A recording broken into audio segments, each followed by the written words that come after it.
Hey, what's up guys, Ben here, welcome to another video on my channel, FilmFanatic. Now today's video is all about the Oscars. There's major Oscar buzz this year with stars like Leonardo DiCaprio and Tom Hardy making the news.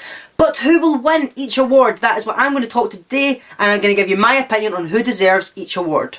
Now I should probably stress before we get into the video that I have not seen every movie, I have not seen every actor's performance this year. I am just going by the nominees that are on the list, my opinions on them, their recent work, any work this year that I've seen. If they're nominated for something, if I've seen it I will talk about it. But if not, I'm just going with who I think should win each award, and it's totally my opinion.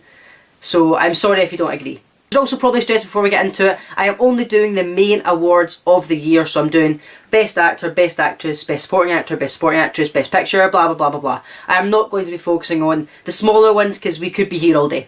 So shall we get into it? Let's go. I'm just going to get the list of Oscars up.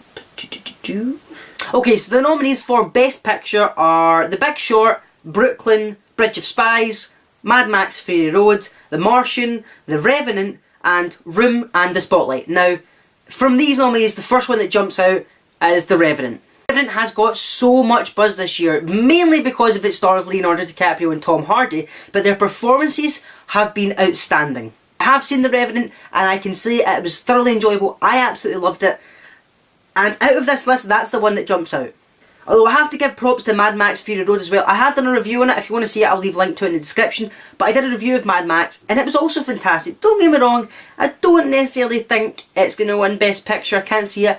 But in terms of visual effects, live action stunts, and including Charlize Theron's performance as Furiosa, it deserves to be on the list. But I don't think it will win. Best performance by an actor in a leading role, the nominees are Bryan Cranston, Matt Damon, Leonardo DiCaprio, Michael Fassbender and Eddie Redmayne. Now out of these, there's two that I am shortlisting. The first one is of course Leonardo DiCaprio.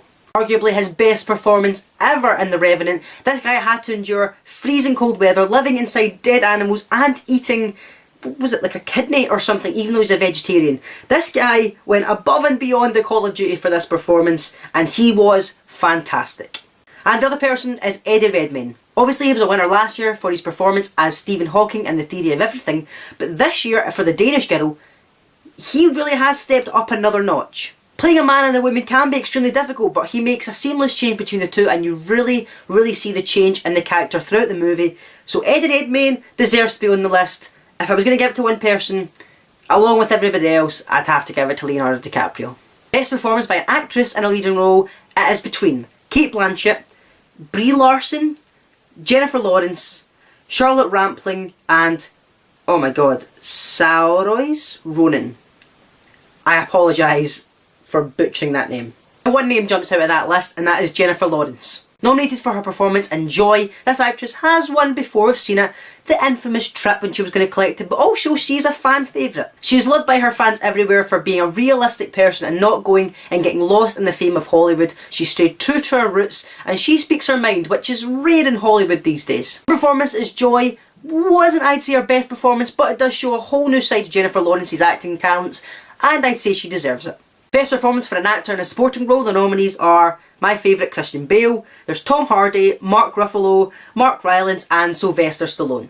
Now for me, it's between two. The first choice is Tom Hardy for The Revenant. Obviously outshined a little bit by Leonardo DiCaprio, Tom Hardy still did a fantastic job in carrying the story. All the focus has been on his partner, DiCaprio, although he deserves quite a lot of credit too.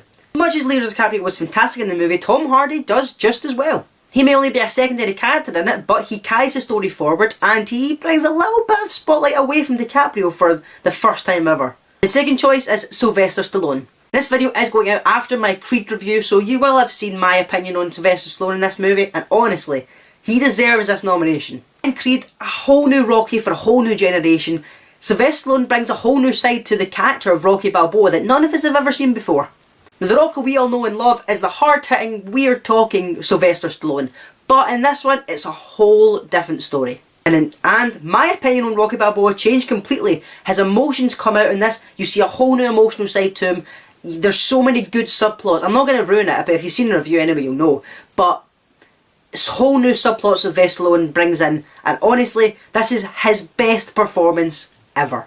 It's between Sylvester Stallone and Tom Hardy. If I was going to say who would win it, I would say people are going to go for Tom Hardy, although I think Sylvester Stallone may deserve a little bit more credit. Best performance by an actress in a supporting role, there is Jennifer Jason Leigh, Rooney Mara, Rachel McAdams, Alicia Vikander and Kate Winslet. Only one name stands out in that for my list, and that's Alicia Vikander.